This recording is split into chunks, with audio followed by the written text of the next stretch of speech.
Welcome to Diversity Show. My name is Glory Ezemma. This is a show where we bridge gap between races, where we come out, talk about our racial differences, so that we will understand each other well and clear some of the stereotypes and be able to live in peace and harmony. So many of us have heard of what is going on in the news now, the racial tensions and everything, and I think this is a good time to talk about discrimination, because we can't shove it under the table and act like it does not exist, and then once in a while it will erupt into something like this. So it's good to address it so that at least most of us will come out, share some of the experiences that we've had. I know many of us have had negative experiences.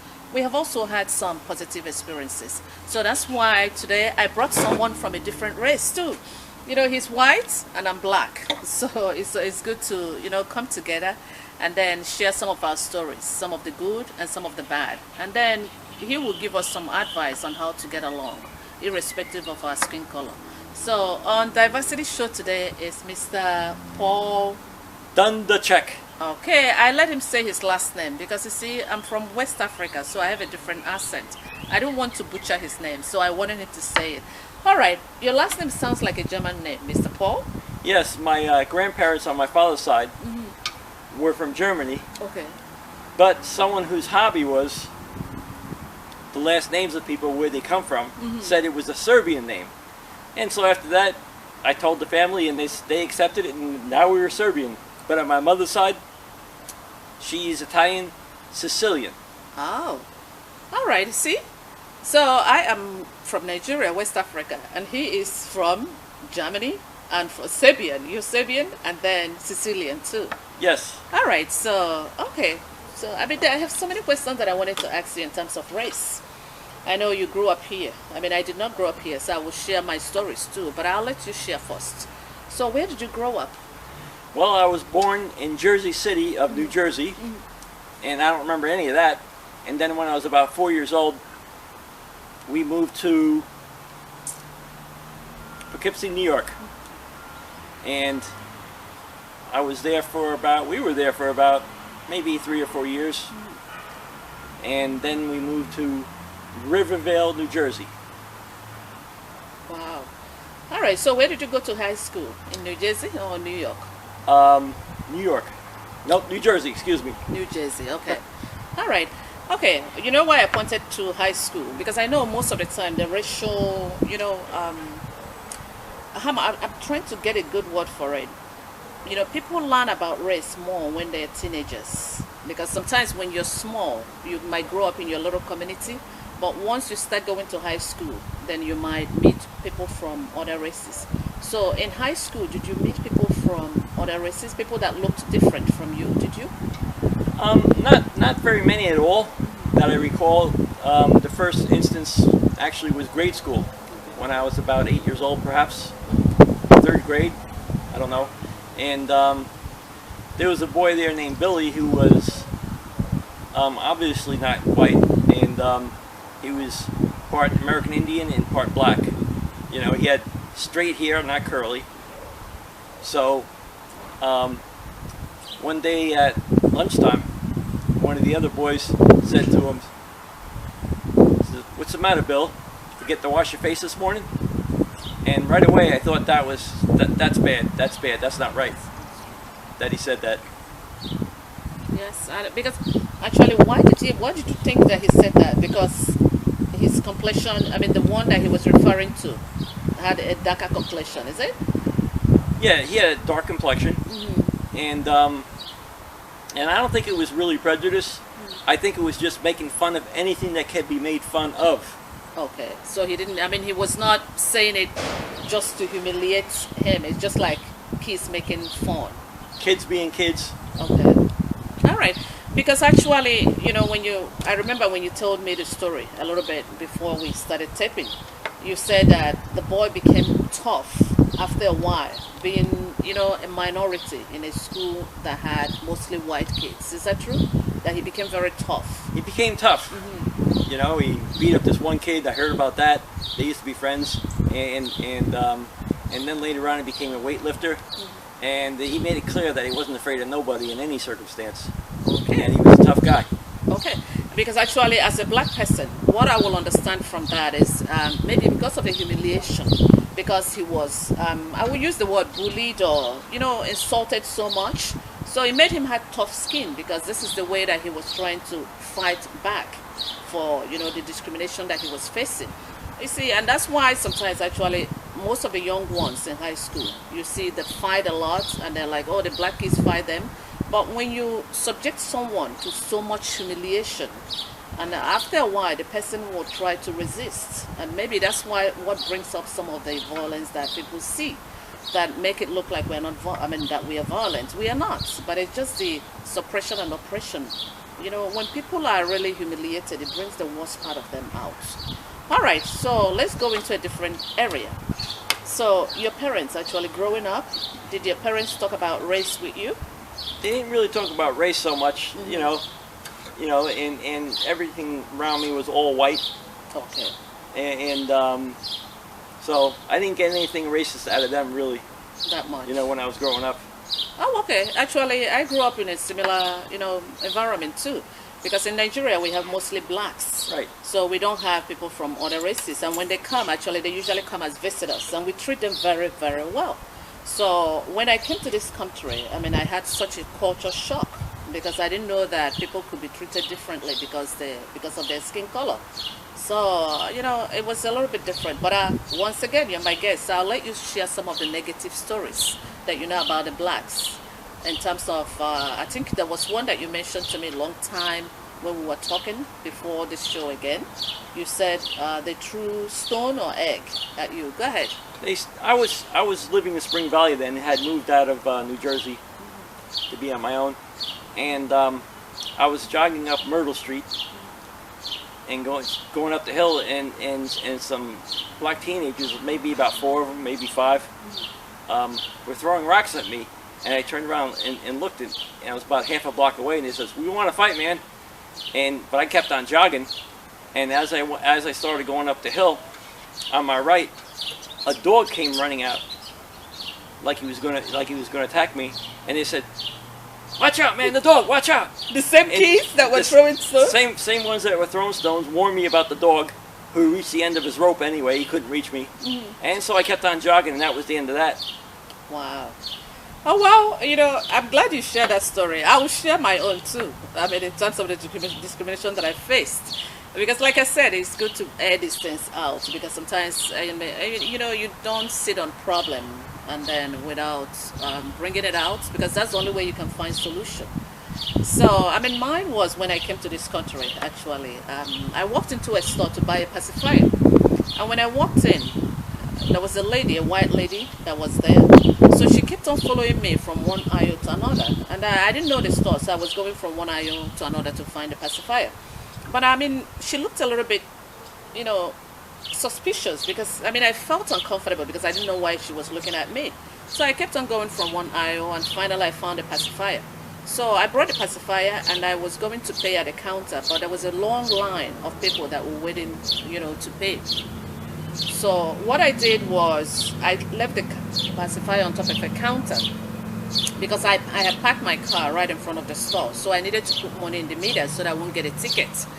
So when I left the pacifier, I stepped out. I tried to step out so that I can run out to go and put money in the meter. As soon as I got to the front, very close to where the security officer was, the security officer came to me. The lady ran from the back, the one that was watching me from one aisle to the other, that I didn't know the reason. And then they all came and they started searching me. They said, "What did you steal from the store? What did you steal from the store?" I said, "I didn't steal anything." I said, "All I picked up was a pacifier which I left at the counter because there's a long line and I wanted to go and put money in the meter." They would not hear my explanation. They were not even listening to me at all. They stripped me and then they turned my bag upside down, checked everywhere, looking for something that I had stolen. I told him, I said, "I did not steal anything." I was trying to explain. They were not paying attention at all. And then I started crying because I'm like, "Why are you searching me?" They turned around and they looked at me. They said, "Well, a few hours ago, a black person came into the store and robbed the store. So that's why they stopped me to search me because I'm black." So the crime that I committed, I became a criminal just because of my skin color. So you see, these are some of the experiences that we have, had being in this country. And it's very frustrating. And that's why I brought you out, because I know whites have also have some, bad experiences with blacks. But how do we mend this fence? The best way to mend the fence is to walk in love. Okay. Is do kind things when you can. Whenever you see an opportunity, do something kind for someone. Be nice, and that can make a difference to whoever it is. Okay. All right. When I saw you, there was a story that you shared with me that really, I was so interested in that story in terms of how to, bridge the gap with simple love. You showed it with opening door for someone. Can you share that story with our viewer? Yes, this was years ago at Nyack Hospital. The door to the reception area was not automatic in those days. So I held the door for a white lady, and she went out and she said, "Thank you." And I told her, "You're worth it." She said, "Oh, thank you." And I thought that was the end of it, but it wasn't. Several weeks later, a Hasidic man held the door open for me, and I said, "Thank you." And he said, "You're worth it." And I says, "Wow, thank you." And I knew, wow, that was God. God spoke to this man to say that to me, to encourage me that that was the right thing I did. Right, so exactly. And actually, the story that Bill just shared, when he told me the story. Paul. Did I call you Bill? Yeah. Oh, okay. Bill sounds like Paul. I'm so sorry. All right. So, when I heard that story, actually, I found it to be very interesting. And I know a lot of you will ask me why. It's such a simple thing that he said, love. And he held a door for someone. So what he gave out, he received back. So when he held the door for someone, a lady, and made such a positive comment, another person did the same thing to him. So when you look at it, if we can treat people how we would like to be treated, and I will speak from a black person's point of view. I mean, this is what I have observed living in America. Here, people are treated differently, even at job. I mean, a lot of people are working so hard. I see a lot of blacks that are working so hard, especially in the hospital. They struggle so much and other places, but they get paid very little.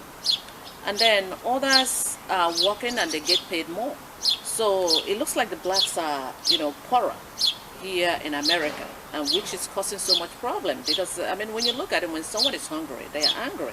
So, I mean, if we can start treating people in all areas, not just talking to people or just being nice, but in everything, in all our dealings, even at work, whatever we're doing, sharing wealth. What I mean by sharing wealth is that it's just like if someone works hard, pay them what they deserve. Don't just give them a chicken change and expect them to survive on that chicken change. So, I mean, if we can treat people the way that we would like to be treated, because, I mean, if you're working for me, I know that you have family to take care of. I know you have children. I know you have, school fees to pay. So if I hired you to work for me, I have to pay you fairly, knowing that you need that money to take care of your children. So, I mean, these are things that are really causing a lot of friction. And then the history of the blacks, I don't think a lot of whites know. Do you know our history? Well, the history of slavery in the South? Yes. Sure. Okay. So how did you know? Who told you? In grade school, we were taught it, and we were, I remember the same kid I talked about, when he was asked what's his favorite president, he said Abraham Lincoln. Of course, well, I was happy with Abraham Lincoln also, and Bill said he freed the slaves. Okay. All right. So, I mean, from what you just said, I can infer that, I mean, they know our history, but they don't know it that much. And sometimes when you don't know someone, you can always assume. But, I mean, this is a show, like I said, we're bridging gaps, so we're not going to go too deep, but I'm encouraging people. If you don't know a lot about blacks, you can read about blacks. If you don't know a lot about whites, you can read about whites to know their background. You can read about Indians, you can read about Chinese. So it's always good to read, because reading can take you so many places, and then it can clear some of the stereotypes too. Okay, so I don't know what else to say, because we've said it so much in a very casual way on how we can get along. So, do you have any other advice that you need to give people in terms of the racial tension that is going on now before we round up? Speaking of the riots and what the policeman did, obviously that was wrong what he did. No one could dispute that. I think it's time for people to start finding ways to make a bridge between each other. Yes. In some kind of way, whatever they can. Thank you so much, because actually you can see that every race do have good people, and then we don't want to judge people based on their skin, because like I said, you can find good people in white races, you can also find it in black races everywhere. But I mean, sure, so it's always good to, you know, consider people as if they are, you know, they are you, because the way that, like I said, if you treat people the way that you would like to be treated, or treat other people's children that you would like your own children to be treated, we can all live in peace and harmony. I'll let Paul say something. Okay, I was going to talk about my experiences in the church with different races who I've been blessed by, just about all of them. And I used to go to church in Nyack, where we had a Korean pastor, and there was a black man there who blessed me by informing me of my ministry gift twice, and the twice I denied it, and the third time a Spanish pastor came and ministered to me, and he said the exact same thing he did, and their information was not straight out of their head, it was by the Spirit of God. And so I received it, and I was so blessed. And without those people of all these different backgrounds, exactly. I would never be nowhere near as I am where I am today with God and with other people. So I have to say, if you're going to look at heaven, it's going to have everybody there that's, you know, that follows the Lord. That's true. That's true. You know, thank you so much for what you just said. Thank you. And just to cap it, I always like to tell this story over and over. When God created the world, He created everything to be in different colors and different shapes. I mean, look at even simple apple that we eat. We have green apples. We have red apples. Look at animals. We have black dogs. We have white dogs. We have brown dogs. Look at cats. We have black cats. We have white cats.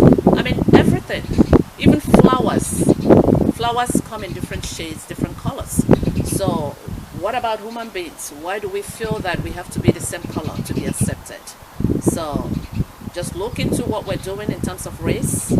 Treat people equally, socially, financially, economically, spiritually, and then all of you will get along. Because if people can go into the church and get along very well, if we can bring that church outside and do the same thing that we're doing in the church and do it outside, I think we'll all get along very well. All right, so that's our show today. Once again, we thank you for being our viewer.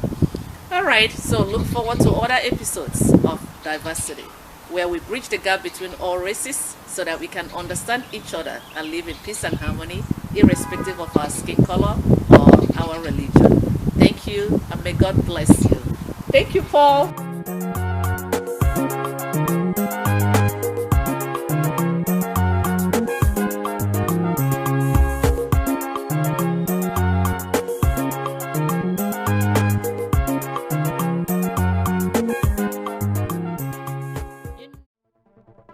It's not just radio, it's Rockland World Radio.